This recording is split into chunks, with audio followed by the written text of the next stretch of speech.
Well, hello, everyone. We hope your week is off to a great start. We were just saying the weekend absolutely flew by, did it not? Flew by in a flash. I was shocked. But here we are. I'm Chris Thomas. I'm Laura Painter. Thanks so much for joining us. We start tonight with state matters. Both sides of the aisle in the California legislature continue to say it's the year of affordability. A big part of that is affordable housing, but housing advocates say renters must also be considered. ABC10 State Matters political reporter Jenny Huh joins us live now from the Capitol to explain. And Jenny, I know there was a rally today to advocate for a cap on rent across the state. Chris, Laura, good evening. I mean, last year hundreds gathered here in support of the same bill. So today's gathering was a bit smaller, but this is all ahead of tomorrow's vote in the Assembly Judiciary Committee. And if the bill advances there, it'll go to the Appropriations Committee and then from there to the Assembly floor. My rent is half of my income. But the rent was constantly going up. She was eating dog food and cat food to survive. Determined chants and personal stories echoed through the west steps of the state capitol Monday as advocates voiced strong support for AB 1157, Affordable Rent Act, also known as the rent cap bill. An effort started last year by Democratic Assembly member Ash Kalra. The bill narrowly advanced 7-5 out of the Assembly Housing Committee in April and will be voted on in the Judiciary Committee Tuesday. We're facing an affordable housing crisis that didn't occur overnight. Kalra calls his bill the solution to the affordability crisis. The state must show its commitment to addressing housing affordability, not just in words, but in action. The bill proposes a permanent rent cap statewide, reducing it from the current 10% to 5% or 2% plus the current inflation rate, whichever is lower. It'll also expand protections to single-family homes, which were exempt under its preceding anti-rent gouging bill, the Tenant Protection Act of 2019, which is set to sunset in 2030. If we cannot get rents and housing affordability under control, any progress we make of getting people off the streets is just going to be negated. Kalra argues the TPA fell short of protecting every tenant, but debates over that piece of legislation were just as fierce, and part of the compromise was the sunset date as well as exemptions. Rent control discourages new construction. It doesn't help anybody except the person in place at that moment temporarily. So it's not sustainable of a solution. There you go. To which Assemblymember Kalra responded, That was 7 years ago.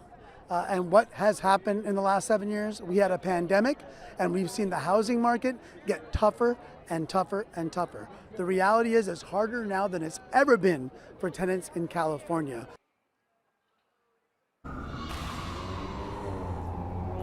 Now, keep in mind, this is a legislature and governor that continuously says affordability is top of mind. And again, housing is a big part of that. It's going to be the year of housing once again, this year focused on really making sure that the construction process and construction prices will go down when you're actually building those homes. We reached out to Assembly Speaker Rivas's office for comment. They declined, citing pending legislation.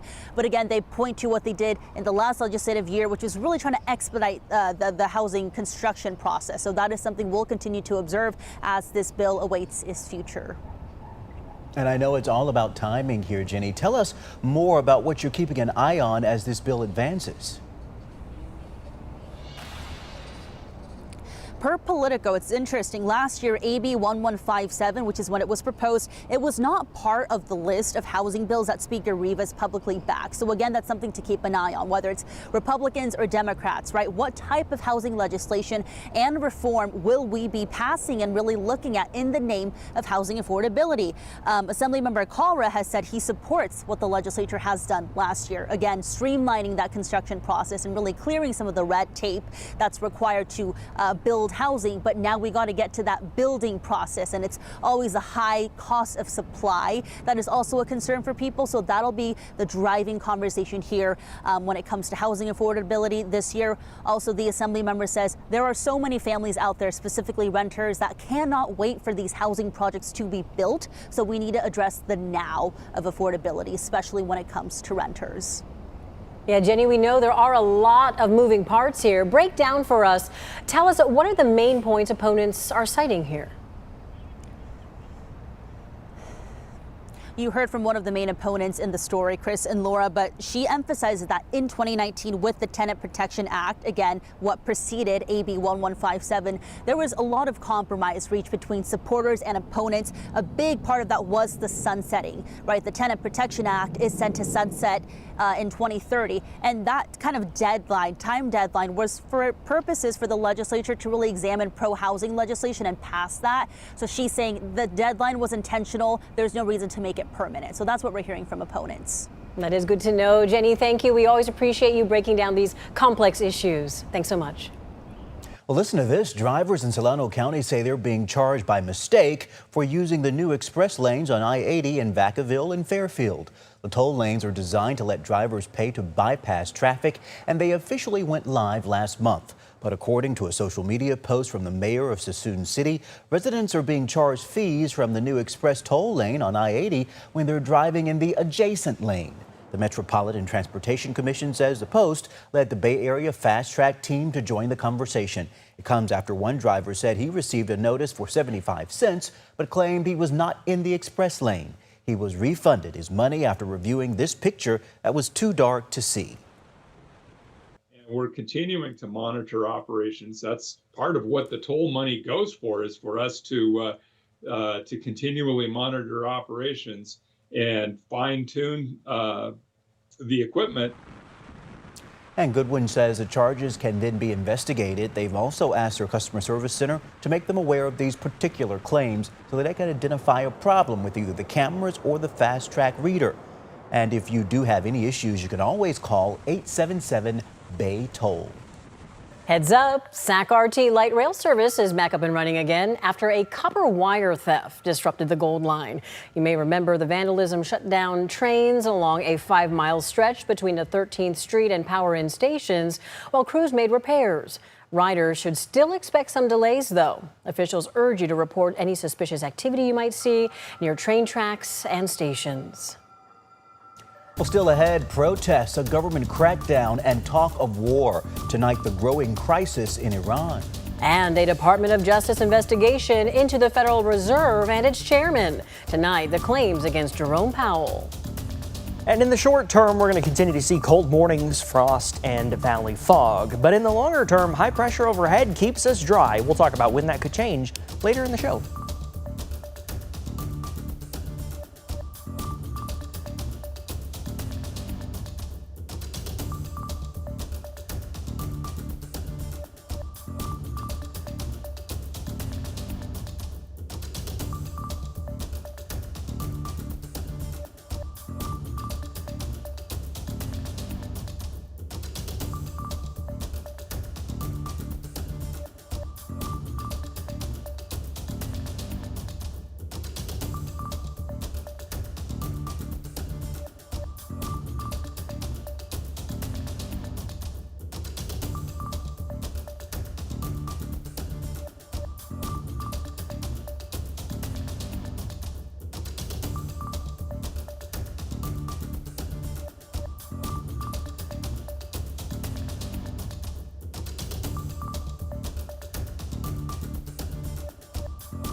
Welcome back. President Trump is now weighing a possible U.S. response in Iran after deadly protests against the government. Iranian leaders blame foreign powers for the unrest. As ABC's Michelle Franzen reports, Iran's foreign minister says they are open to diplomacy, but under certain conditions. A pro-government rally today in the streets of Tehran. People carrying Iranian flags and pictures of Supreme Leader Ayatollah Ali Khamenei. The rally following 2 weeks of anti-government demonstrations in Iran. Video posted on social media showing cars and government buildings in flames. According to a U.S.-based human rights group, Iranian security forces are opening fire on protesters, reportedly killing more than 500 people, arresting thousands more.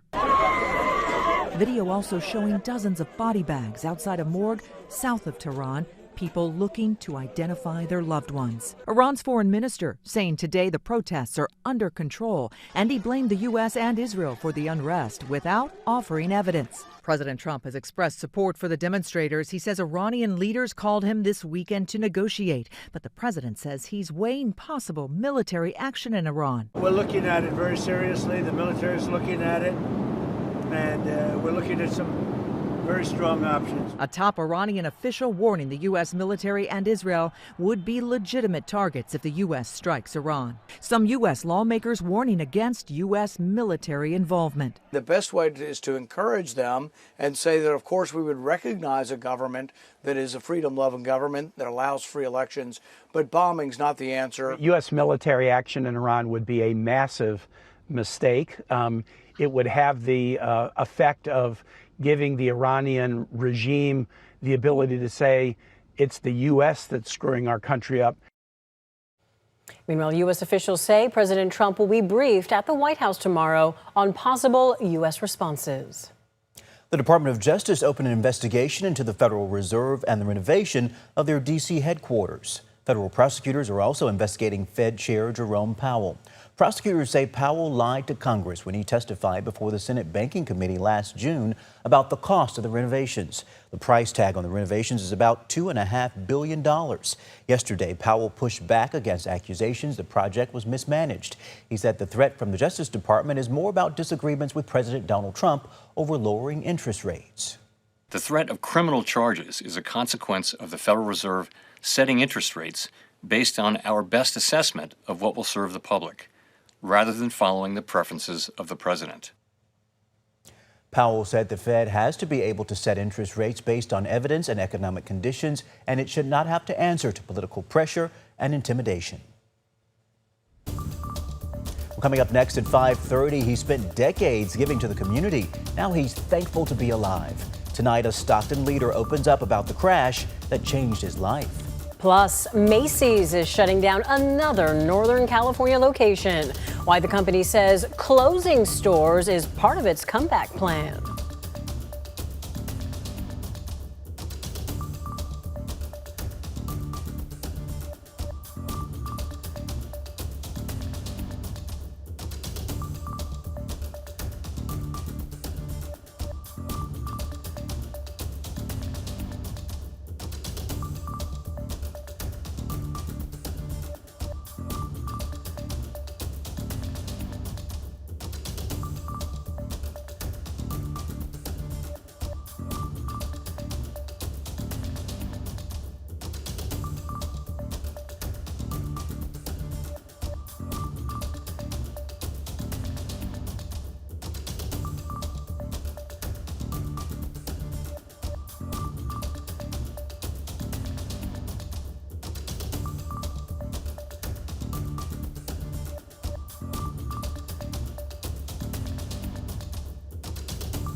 Now to a businessman and event coordinator known for giving back to the community. For the past 8 weeks, he's been a survivor in recovery. And tonight, with his health improving, we're talking directly to Stockton community leader Tony Nocetti. ABC 10's Gabriel Porras has more on his recovery. In 66 years of life, Tony Nocetti has never thought the way he does today. When you're laying on your deathbed, things kind of change the way you're thinking. In an instant, everything changed. They had to bring the jaws of life to cut us out. On the dark asphalt of a foggy stretch of Highway 88. I couldn't hardly breathe. Just west of the San Joaquin County line. November 23rd, we went up to Ione to have a little dinner at the casino, and coming home, my wife was driving, and somebody decided they wanted to pass, and we met a new friend the hard way, head on. And my wife was hit the steering wheel, and she was tucked underneath in the pedal compartment, and I was down by the glove box. I felt like I left this face of this earth 2 or 3 times when they were working on me on the side of the road. But on that same dark road where his life nearly ended, Tony's new journey It's been an uphill battle. began. Experience I've never had before. I had over 30 broken bones. My wife was 10 days in ICU. I was 11 days in ICU. It's a life-changing experience. How are you doing today? How are you feeling? I'm doing great. Sun's shining every day. It's getting better and better. I'll tell you something, you never realize all the little basic things that you do until you're in a position that you cannot do it no more. And those little things are the life Tony built. For decades, running the Stockton 99 Speedway, working his farm, giving to local charities. And now, from a wheelchair, he's already planning his 40th annual Asparagus Festival. 40 years of asparagus coming up. 77 years of Stockton 99 Speedway, plus what else we do. We're very excited. It's going to be a great year. For Tony, so much has changed. You know, appreciating what we have. That's the biggest thing. But some things are the same. We're all about getting the job done and keeping the community going. So that's what we've been doing. Staying busy. In Stockton, Gabriel Porras, ABC 10. It's great to see you smiling, Tony. He says the 40th annual Asparagus Festival is set for April 24th through the 26th at the San Joaquin County Fairgrounds. Well, take a look at this. Hawaii's Kilauea volcano is erupting again. According to the U.S. Geological Survey, Kilauea has been erupting off and on since December 2024. The recent lava flows started this past Saturday with fountains reaching up to, listen to this, 20 feet. Kilauea is considered one of the most active volcanoes in the world. And as we bring in Brendan, from volcanoes to Tule fog. Yeah. It's making a comeback. You cover it all, Brendan, and you're making a comeback too with the Tule fog. Well, thankfully we're not covering volcanoes here in California. Keep That it would be a away. whole nother story, probably top of the show. But let's jump into it. Yeah, there is that potential for some Tule fog coming back. That's one of the things that we are tracking. That first thing, though, cold mornings are going to be continuing with the valley morning fog and patchy frost for some. Second thing, quiet pattern is not just ahead, but it continues. No rain or snow for the next 10 plus days. And then here we go, that third thing, possible Tule fog. Look, it hasn't happened yet. I'm happy to say I was incorrect last Friday, saying I thought that Tule fog would come back over the weekend. It didn't. I'm happy about that. I loved the blue skies just as much as the rest of you. But that pattern for Tule fog remains favorable for the next several days until we get out of this quieter pattern. So more on that in a second. This morning, though, 34 in Sacramento was a pretty cold start. 34 down in Stockton, 34 in Modesto, 7 up in Truckee, 10 in South Lake Tahoe this afternoon. Made it to 58 in Sacramento, 59 Marysville, 61 Stockton, 60 in Modesto, 61 out in Vacaville and Fairfield. And right now we're in those low to mid 50s across the valley, low 30s in the high country. Capital City, 56 degrees. It's a little bit warmer than this time yesterday. Not much wind out of the west northwest at about 5 miles per hour. Will continue to fall in temperature as the night goes on, though, and I'm expecting more of that morning fog. Again, that's different from Tule fog. Morning fog is not the same as that Tule fog. Usually burns off after we get some sunshine going. So cold and foggy once again Tuesday morning in those mid to upper 30s across much of the valley. Still got that cold weather advisory for inland areas of the Bay Area. Tuesday afternoon in those mid 50s. Notice how the model here has got that blue across the valley, though, indicating that we may see some of that fog lingering into the early afternoon, if not trying to stick around all day. That's why we're going to continue to say possible Tule fog, because that setup is here.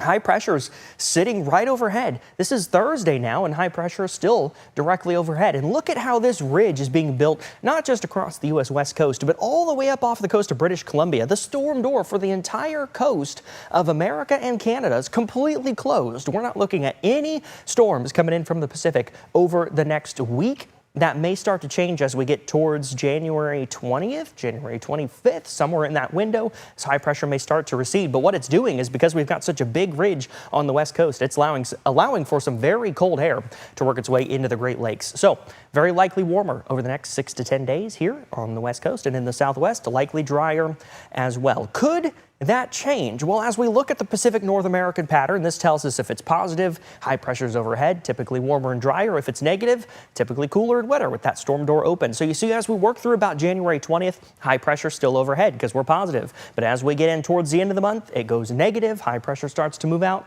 That storm door may open up once again. But as we go through this week and into next week, that Thule fog remains possible as high pressure sits overhead, and you don't see any rain chances over the next 10 days. Well, those cold temperatures are no joke. Over the weekend, I had frost on my grass. Yep, that'll be the case for the next several mornings. Something to watch out for. Yep. Okay, Brendan, thank you. Yep. Well, let's turn now to a nationwide recall of multiple cheese products. Savintia Cheese USA is voluntarily recalling select soft-ripened cheeses. It's all because of possible listeria contamination. They're sold under the brand names Aldi, La Bonne Vie, and others. The products have a Best Buy date of December 24th, 2024.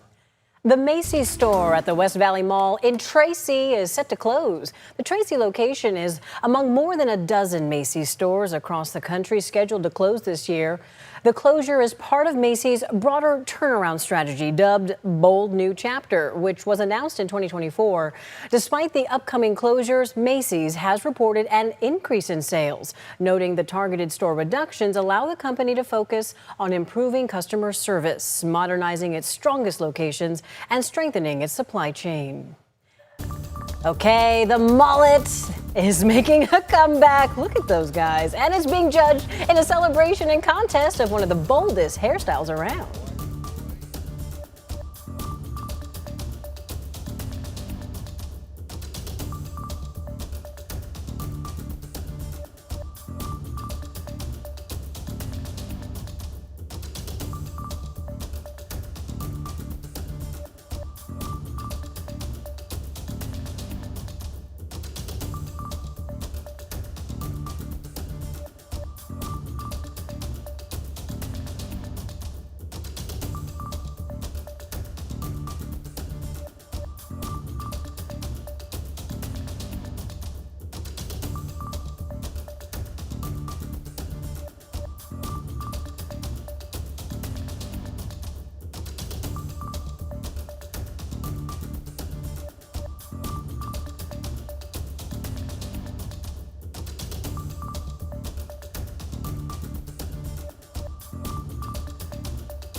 It's a business in the front, party in the back. Yeah, it is. A packed crowd celebrated the enduring mullet hairstyle today in a contest at the Pennsylvania Farm Show in my dad's hometown, Harrisburg. The short in the front, long in the back style, once the wonderful calling card of Canadian hockey players and hair metal bands, attracted about 150 competitors and more than 1,000 spectators for the day's main attraction. Get it? Contestants were evaluated on the style of their cut, any props or accessories, their presentation, and their overall sense of contentment. I love it. Chris, this makes me so nostalgic. It's taking me back to the early 90s. I'm thinking Billy Ray Cyrus, Andre Agassi, before he shaved his head. You gotta love the little guy that had the shades, the little baby there with his little mullet. He was rocking it, wasn't he? So good. Well, thanks so much for joining us, everyone. We are out of time, but don't forget, you can watch us anytime, any day on your schedule. All you gotta do is download the free ABC10 Plus streaming app to your TV. Thanks for joining us.